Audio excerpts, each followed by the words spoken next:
I died watching my parents being eaten alive. I know how that sounds. Dramatic, impossible. But it's the truth, the absolute terrible truth that changed everything. Let me back up.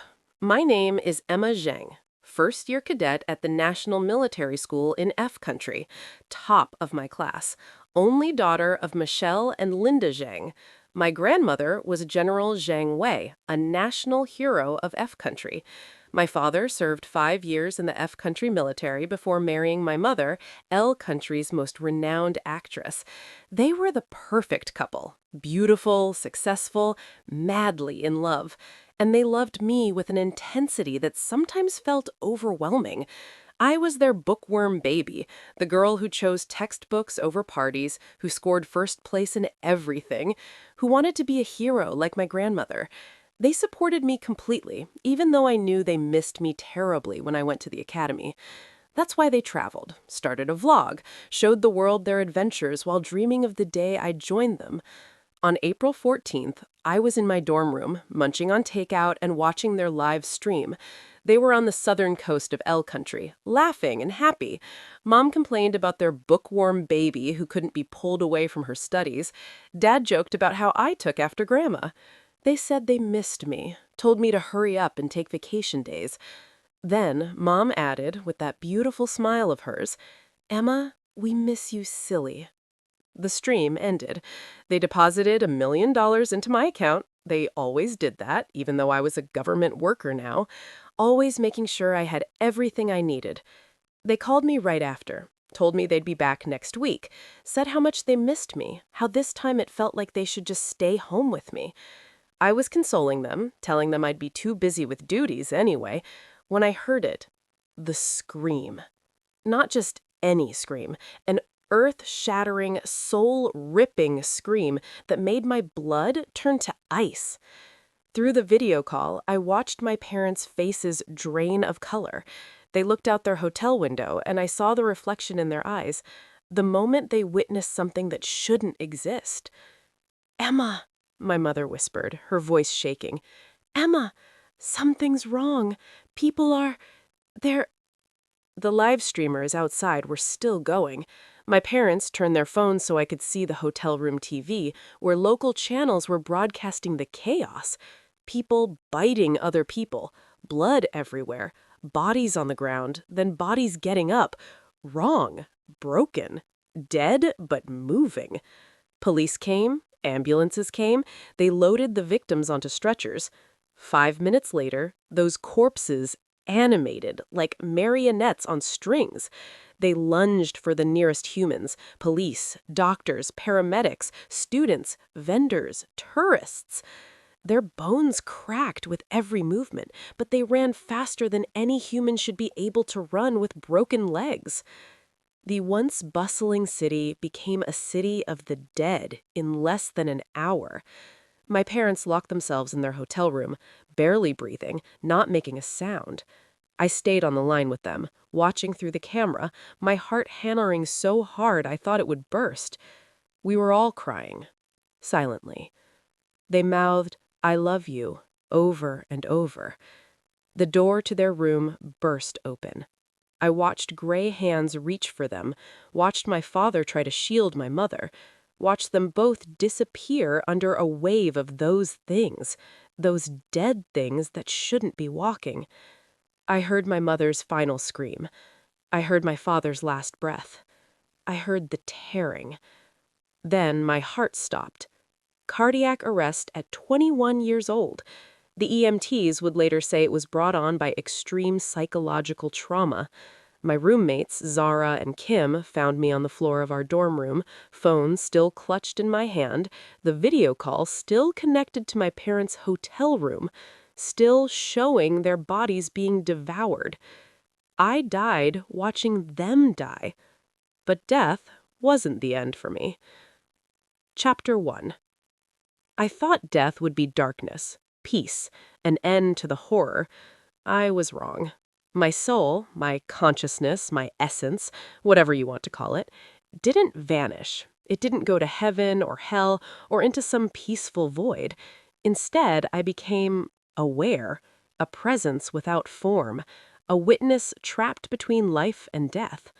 I could see everything, feel nothing, move through walls, drift across continents, but I couldn't touch, couldn't speak, couldn't change a single thing. I was a ghost with perfect clarity and zero power. I watched Zara and Kim cry over my body, watched the academy hold a memorial service, watched my parents' bodies get shipped home in sealed coffins, watched the world descend into absolute chaos. The infection spread like wildfire. L country fell within 3 days, neighboring countries within a week. By month 2, every major continent was reporting outbreaks. By month 3, civilization as we knew it was collapsing. And I watched it all.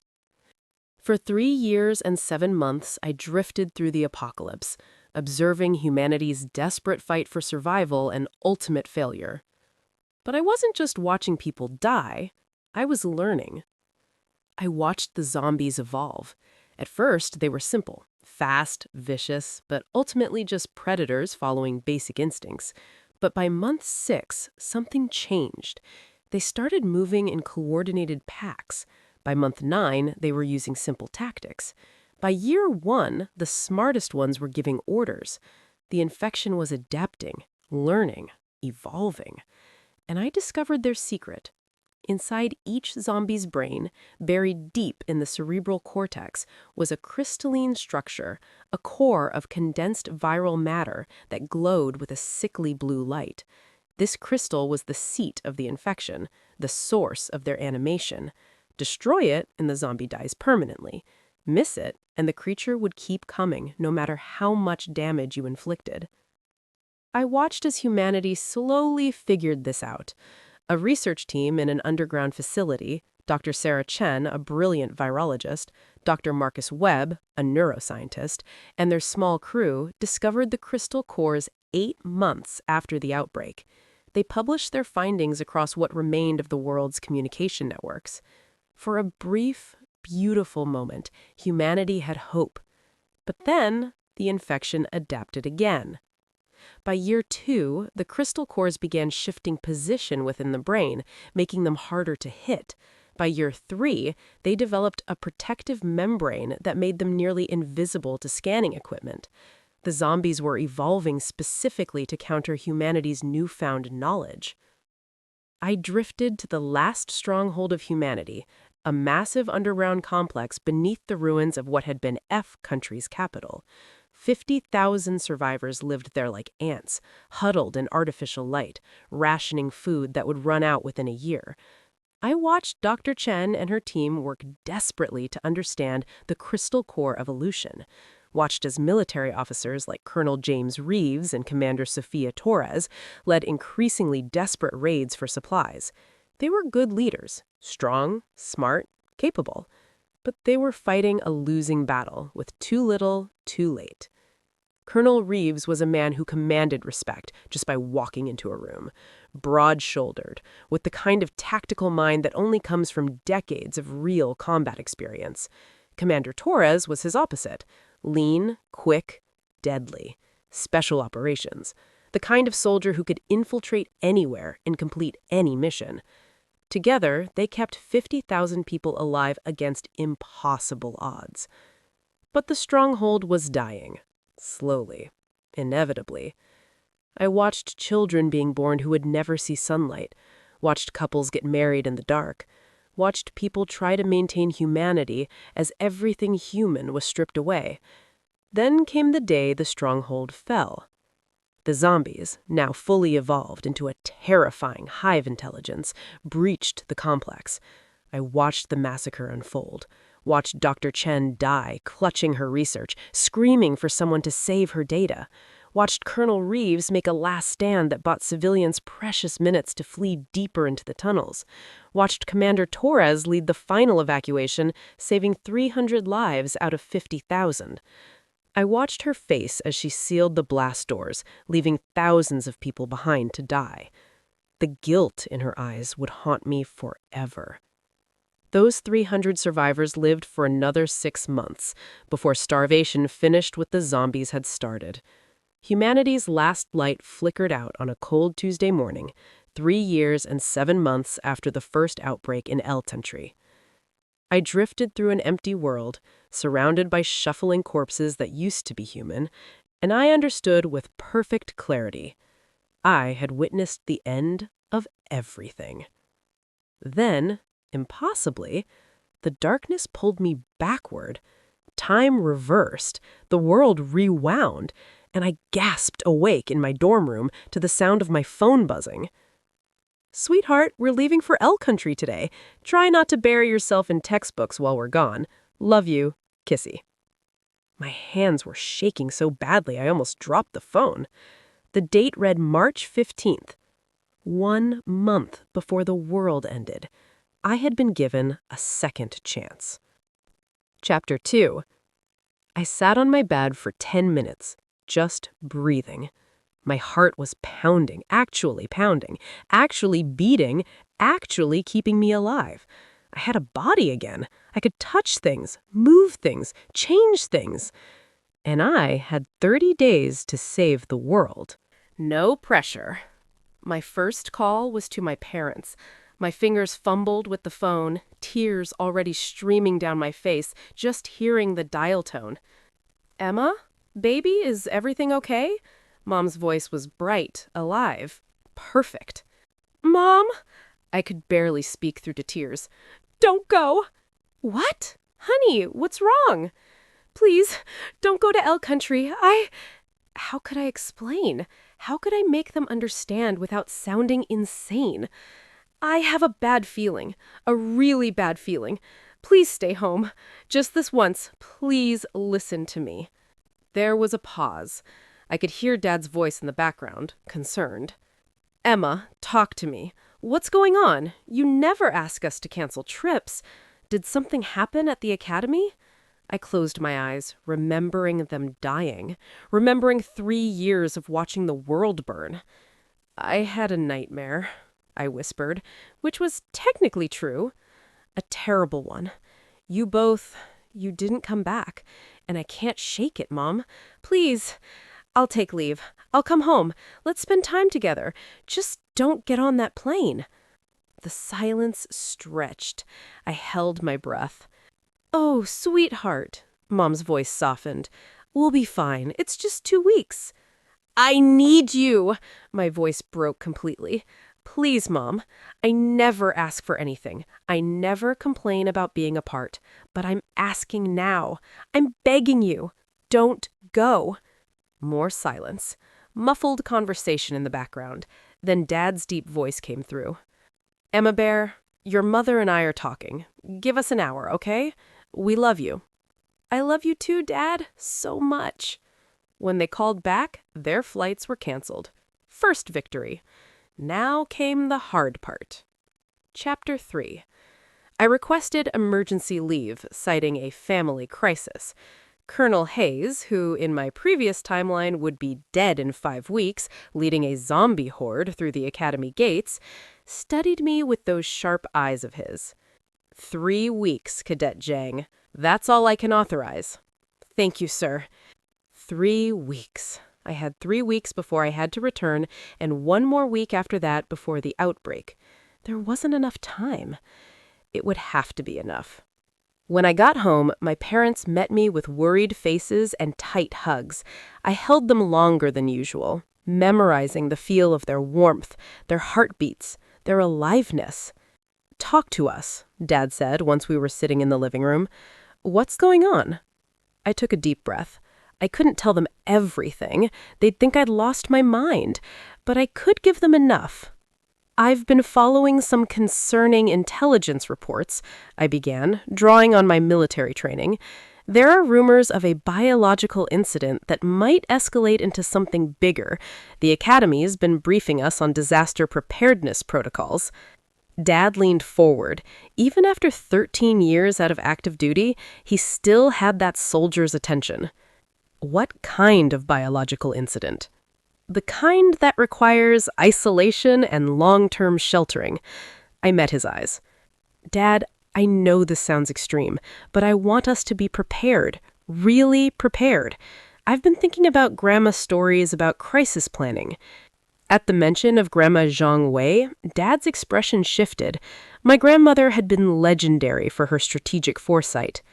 "What are you proposing?" he asked quietly. I pulled out my tablet showing them satellite images I'd researched. Mount Tianlong, 3 hours from the capital, 20 square kilometers, forest, a natural spring, and defensible terrain. I want to buy it. Buy a mountain? Mom's eyes widened. And build a compound, a fully self-sufficient facility, solar power, water filtration, greenhouse farms, storage facilities, a place where we could survive anything, pandemic, war, economic collapse, whatever comes. Emma, that would cost. I have the money. I had millions they'd deposited over the years, never touched. And if I'm wrong, if nothing happens, we'll have an amazing vacation property. But if I'm right, I let the sentence hang. Dad studied my face. Whatever he saw there made him nod slowly. You really believe something's coming? I know it is. Then we build. Over the next 21 days, I orchestrated what should have been impossible. Dad called in favors from his F-country military days. Within 48 hours, we'd purchased Mount Tianlong through a shell corporation. The mountain came with an old monastery complex that was perfect for conversion.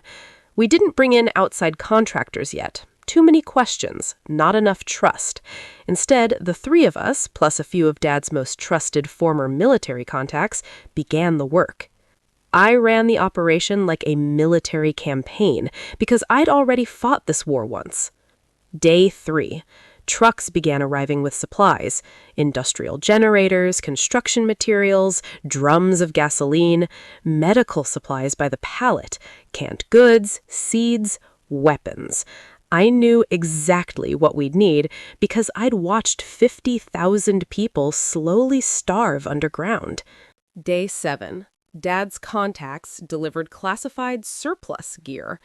Tactical equipment, communications arrays, enough ammunition to outfit a platoon.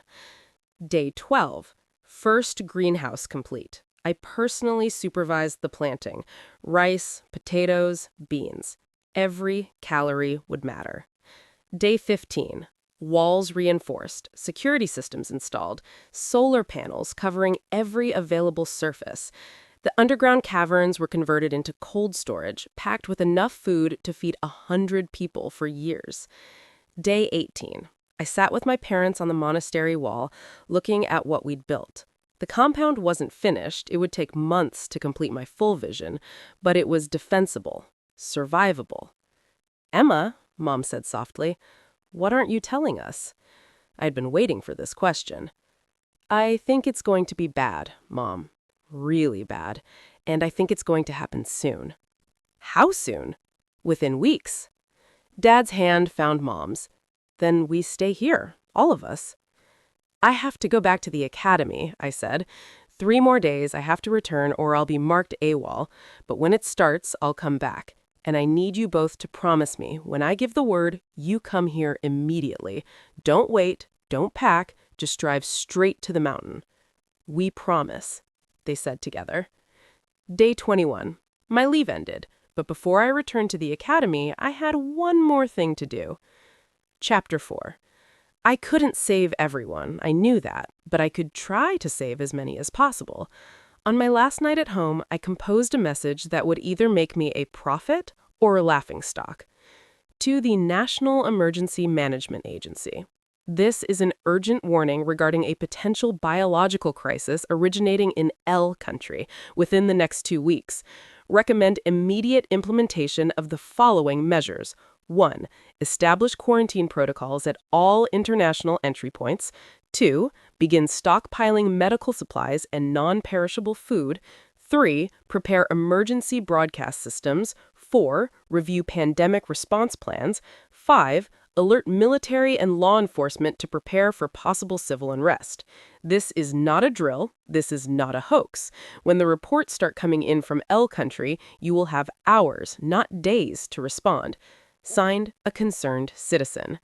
I sent it through an encrypted network, bouncing the message through multiple servers. Then I took it public. I created anonymous social media accounts and began posting warnings. Stock up on canned food and water. Something big is coming. If you live near the coast, have an evacuation plan ready. The world is about to change. Prepare now while you still can. Some people listened, most mocked me, but some people, the ones who would survive, began quietly preparing. When I returned to the academy, I found Zara and Kim waiting. "Where have you been?" Zara demanded. "You disappeared for 3 weeks." "Family emergency," I said simply. "It's handled now." Kim studied me. "You look different, harder somehow." "You'd look different too if you died and watched the world end," I thought, but I just smiled. Military training will do that. Over the next week, I subtly prepared my friends, suggesting emergency supplies, teaching additional survival skills under the guise of extra training. I couldn't save everyone, but I could save the people close to me. 8 days before the apocalypse, the first reports came out of L country. A strange illness. People are becoming violent. Authorities investigating. I read the news with shaking hands. It's starting. 5 days before the end, the illness had a name. Necrorabies. Scientists were baffled. The WHO called it impossible. I called my parents. "It's time. Go to the mountain now." "We're already here, sweetheart," Dad said. "Left this morning. Your mother had a feeling." 3 days before the end, L country's southern coast fell. Airports shut down, but it was too late. Infected passengers had already spread across the globe. 2 days before the end, I stood before Colonel Hayes at the F Country National Military Academy. "Permission to speak freely, sir." "Granted." "Sir, I need to tell you something that's going to sound insane, but I need you to trust me." I pulled out my tablet. "Within 24 hours, we're going to see cases of this infection in the capital, and when we do, this facility needs to be on full lockdown. But more importantly, we need specific people here, now." I showed him the files I'd compiled: Dr. Sarah Chen, Dr. Marcus Webb, Colonel James Reeves, Commander Sophia Torres. I need these people at the academy before the outbreak hits. They're crucial to humanity's survival. Hayes looked at me like I'd grown a second head. "Cadet Zhang? Sir, I know about the crystal cores." He froze. "The what?" "The crystalline structures that form in the zombies' brains, the seat of the infection, the key to killing them permanently." I pulled up detailed diagrams I'd drawn from memory of 3 years watching Dr. Chen's research. Within 8 months, Dr. Chen's team will discover these cores, but by then it will be too late. The zombies will already be adapting. We need them here now, before the outbreak, so we can prepare. "How could you possibly know?" "It doesn't matter how I know, sir. What matters is that I'm right. And in 24 hours, you'll know it too. So please, just trust me.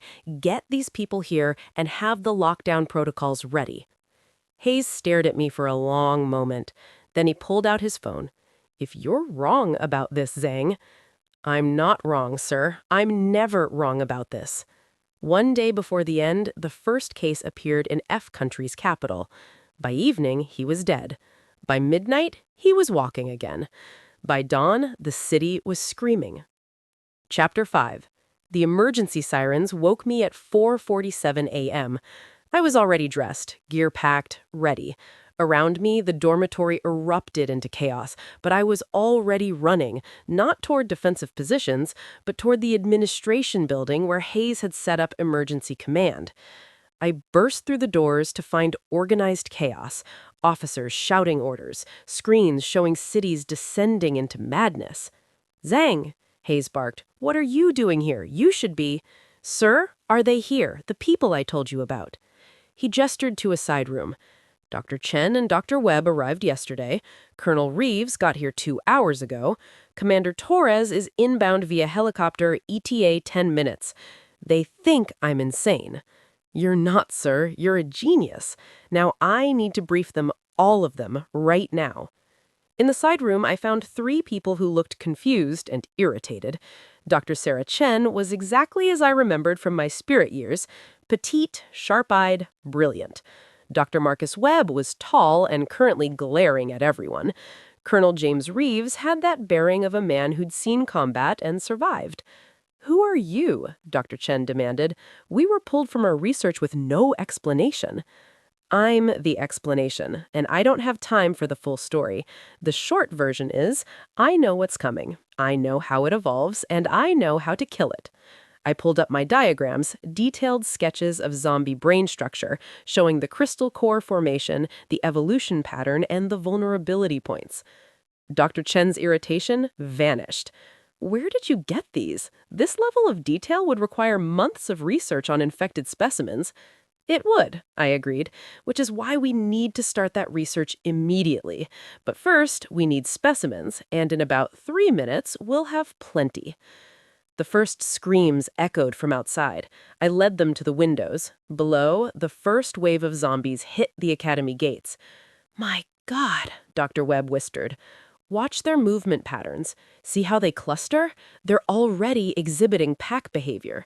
In 3 weeks, they'll be coordinating complex tactics. In 3 months, the smartest ones will start giving orders. And inside each of their brains is a crystalline structure, a core of condensed viral matter. That's what you need to study. That's what we need to destroy." Colonel Reeves studied me. "You talk like you've fought them before." "I've studied every possible scenario," I said carefully, "run thousands of tactical simulations. My grandmother taught me to always be 3 steps ahead," which was true, she had. I just didn't mention that I'd also watched the actual apocalypse unfold. "Just trust me on this."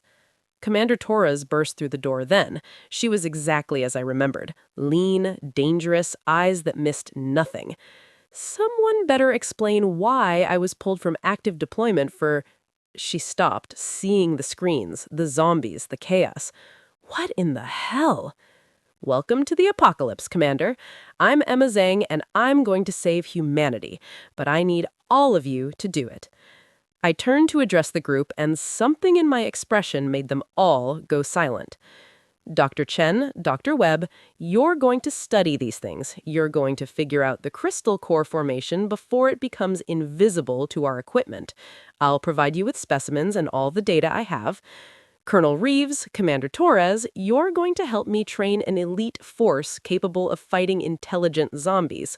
We're going to innovate tactics that counter their evolution." Chapter 8. Back at the academy, I called an emergency meeting. "The situation has changed," I began.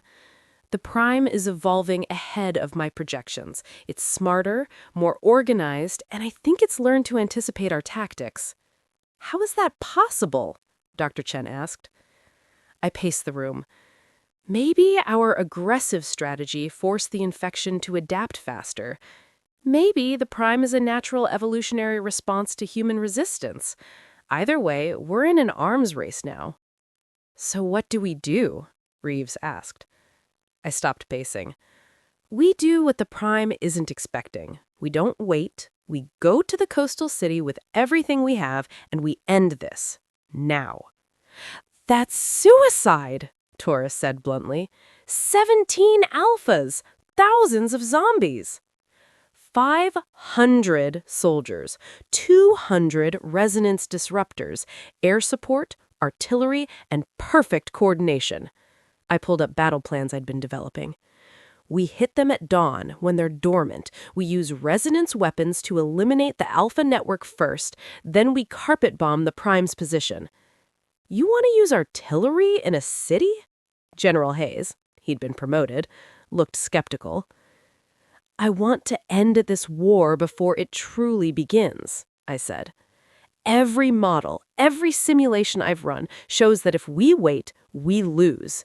This time, we fight the final battle in month 7, and this time, we win." I looked each of them in the eye. "I know it's risky. I know we might lose people, but if we let the Prime consolidate power, we lose everything." The room was silent. "How confident are you?" Dr. Chen asked quietly.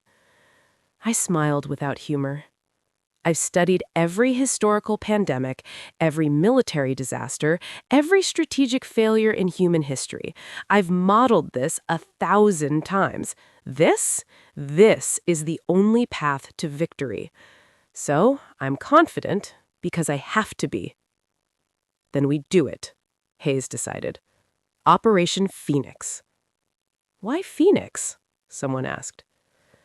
I looked out at the ruins being reclaimed. Because we're rising from the ashes, and this time we're not falling again. Chapter 9. Dawn broke over the coastal city in shades of blood and gold. I led 500 soldiers through the ruins in absolute silence, my resonance disruptor in hand, detection unit showing 19 hostile signatures. More evolved variants, I thought. The infection is accelerating. All teams, this is Phoenix Actual, I whispered. We have visuals on the hotel, beginning tactical approach. My forces moved in 3 prongs. Reeves on the eastern approach, Torres on the western. I led the central assault, straight at the prime. Detection shows all alphas within 50 meters of the prime. They're clustered. Perfect, I said. Teams, on my mark, full resonance bombardment. All 200 disruptors powered up simultaneously, creating a harmonic hum. All units, full power, mark. 200 disruptors fired at once. The effect was apocalyptic. Resonance waves hit the alpha network like a hammer.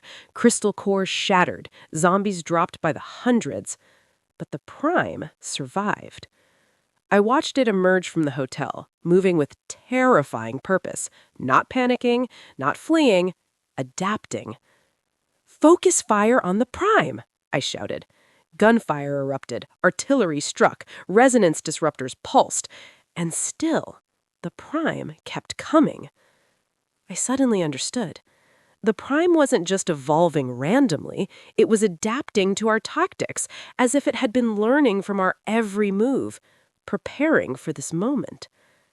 It's like we're in a chess game, I thought, and it's been studying our strategy. We were in an evolutionary arms race, and the finish line was right here. Emra! Zara's voice cracked. West flank! 2 new alphas from underground! Underground? The prime was hiding reserves. Torres incoming! I shouted. Too late. The ambush hit Torres' team with brutal efficiency. We're pinned down, taking casualties. I made a split-second decision. Reeves, continue the assault. I'm going to help Torres. Zhang, no! Then don't let me die. I was already running, Zara and Kim at my heels. We reached Torres to find it worse than reported. Not 2 alphas, 5. Beta primes, second-tier commanders that my models hadn't predicted would exist for another year. The infection is accelerating beyond my projections, adapting faster than I anticipated. Then we adapt faster, I said grimly. I pulled out the experimental device Dr. Webb had given me. A resonance bomb, quarter-mile radius. That'll kill everyone in the blast radius, Torres said. Only if they have crystal cores. Get everyone back. You have 2 minutes. What about you? I'll trigger it manually, I smiled. I've already died once. It's not that bad. I ran straight at the Beta Prime cluster, the bomb armed and counting down. The Beta Primes sensed the threat. They moved to intercept. I dodged, weaved, and used every trick from 2 lifetimes. 20 meters. 15. 10. A Beta Prime's claws raked across my side. Pain exploded, but I kept running. A massive Beta Prime blocked my path. I tried to dodge, but my wounded side betrayed me. I went down hard. It loomed over me, intelligent eyes studying me. Survivor, it rasped. You resist. I do more than resist. I win. I triggered the bomb. The world turned white. I felt the cascade wave tear through everything, felt crystal cores shattering like glass, felt my own body breaking from the resonance exposure. Not again, I thought as darkness claimed me. I can't die again. I woke up 3 days later in a medical tent. Dr. Chen's face was lined with exhaustion and relief. Welcome back. The prime? Dead. Reeves got it right after your bomb cleared the beta primes. Emma, you won. Casualties? 43 dead, 97 wounded, but the coordinated zombie threat is over. Over, I repeated. The word felt foreign. How am I alive? Dr. Chen held up a small device. Dr. Webb figured out a personal resonance shield. Zara ran into the blast zone to put it on you. Took severe burns doing it, but she said you get to die on your own terms. I closed my eyes, tears streaming. Where is she? 2 tents over. She's fine. Over the next week, I recovered slowly. The coastal city was cleared. The remaining zombies, leaderless, disorganized, were systematically eliminated. I stood at the city's edge one evening, watching the sunset. The government wants you to lead the worldwide reclamation force, Reef said, hunt down remaining alphas globally. And what if I'm tired? What if I just want to go home to my mountain and pretend to be normal for a while? Then you do that, Reeve said simply. You've earned it. I was quiet, then smiled. I'll take 2 months, visit my parents, rest, and then I'll lead the reclamation force, because there are still people who need saving, and I'm really, really good at saving people. Chapter 10. 18 months after the outbreak, I stood on the walls of Mount Tianlong, watching the sunrise. Behind me, the fortress hummed with life. What started as a survival bunker had become a thriving community. There you are, Mom said, bringing me tea. You've been out here for hours. Just thinking. About. Everything. The war, the losses, the victories. I sipped the tea. In my spirit years, I watched humanity go extinct, watched you and Dad die, watched the world end, and then I got a second chance. Mom wrapped an arm around me. And you saved us all. Not all, I said quietly. 43 soldiers died in the final battle. Thousands died before I could organize defenses. But billions lived who would have died, Dad said, joining us. You changed the course of human history. I still see them sometimes, in my dreams, the people I couldn't save. That's the price of leadership, Dad said gently, but you also carry the gratitude of everyone who survived. We stood together, watching the sun climb higher. The reclamation force leaves tomorrow, I said. 6 months of global operations. Dr. Chen thinks we can have the infection suppressed within a year. And after that? Mom asked. I smiled. After that? I think I'd like to be normal for a while. Maybe go back to school, maybe travel, maybe just live. You've earned that right, Dad said. That evening, I walked through the fortress with Dr. Chen. The resonance technology is adapting faster than the infection now. We can detect crystal core formation before the zombie even turns. In theory, we could develop a vaccine. I studied the data. In my spirit years, no vaccine had been developed. Keep researching, I decided, but don't rush it. We've learned that rushing leads to mistakes. The next morning, I stood in the fortress courtyard, addressing the worldwide reclamation force. 5,000 soldiers, the best of the best. 6 months ago, we killed the Prime. We broke the Alpha Network. We proved humanity could win. But the war isn't over. For the next 6 months, we are going to change that. I pulled up a holographic map showing operation zones worldwide. This is the biggest military operation in human history. We're not just fighting zombies anymore. We're taking back our world. I locked eyes with my leaders. I won't lie, some of us might not come back, but we've learned from every mistake, every loss, every victory. We've learned that humanity doesn't go quietly. We fight, we adapt, we endure. I raised my fist. For everyone we've lost, for everyone we've saved, for the world we're going to rebuild. Let's finish this war. 1,000 voices roared. Epilogue. The war ended with less noise than I expected. One moment, we were fighting. The next, humanity finally had breathing room. When the last horde fell, the world exhaled for the first time in 3 years. At headquarters, General Hayes handed me my final commendation in front of my team: Dr. Chen, Dr. Webb, Colonel Reeves, Commander Torres, Kim, and my parents. I remember the warmth in their applause more than the words on the medal. "You trusted your instincts," the general told me. "You trusted your team. You saved millions." For once, I didn't feel the need to argue or deflect. I just nodded, thanked them, hugged my team, and let myself feel what I'd been denying for years. It was over, and I wanted to go home. Home isn't fancy. It's peaceful. Our greenhouse sits like a glass cathedral in the valley, warm and bright even on cold mornings. I returned just as my mom was adjusting the irrigation line for her basil rows, and Dad was organizing seed trays for the next planting cycle. "You're back early," Mom said, smiling without stopping her work. "Ceremony didn't take long," I replied, taking off my jacket. "They said I've earned rest." Dad laughed. "You earned that 3 years ago." I helped them water the rows. Mint, basil, lemon balm, lavender, breathing in the damp earth. Every drop that hit the soil felt like a piece of my old life soaking away. When we moved to the chicken coop, the hens clucked around us excitedly as we gathered fresh eggs. I held the smooth shells in my hands and felt more grounded than I had during the entire war. It was strange how healing a chicken coop could be. As we walked back toward the house with our basket full of eggs, I finally said what had been on my mind since the war ended. "I've been thinking about our next trip," I told them. "What do you think about J Country? Cherry blossoms, hot springs, the whole thing." Mom stopped walking and stared at me. "You want to travel with us again?"